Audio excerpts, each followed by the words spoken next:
le grand jour tant souhaité est enfin arrivé. Notre pays, le Togo qui, depuis 1884, a été successivement protectorat allemand, condominium franco-britannique, territoire sous tutelle de la France, retrouve en ce jour du 27 avril 1960, sa liberté d'antan.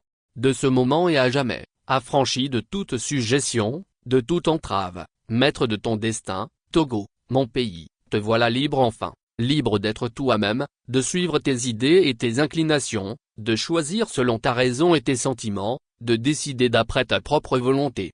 Libre enfin, dans la dignité retrouvée, de prouver et d'affirmer ta personnalité. Notre joie est profonde, immense. Si profonde qu'elle ne peut s'empêcher d'être grande aussi. Le jour est venu, mais la nuit a été longue. Tant d'années avant d'avoir pu être compris, tant d'espoir pour rester ferme tout au long de cette route semée de déceptions, tant de volonté pour connaître enfin cette heure que nous ne saurions vivre avec légèreté.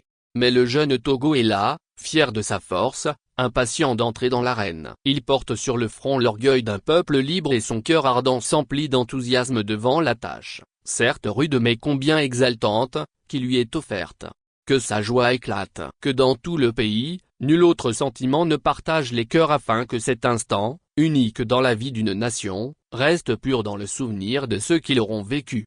Instant historique aussi. En ce lieu, en ce jour, à cette heure, au nom du peuple togolais, je proclame solennellement l'indépendance du Togo, notre patrie. Et maintenant, Togolais et Togolaises, allons, comme l'hymne national nous y convie, allons tous ensemble bâtir la cité. Mot-clé, indépendance du Togo. Sylvanus Olympio. Article précédent. Indépendance clientéliste au Togo, Forgna Simbé ne peut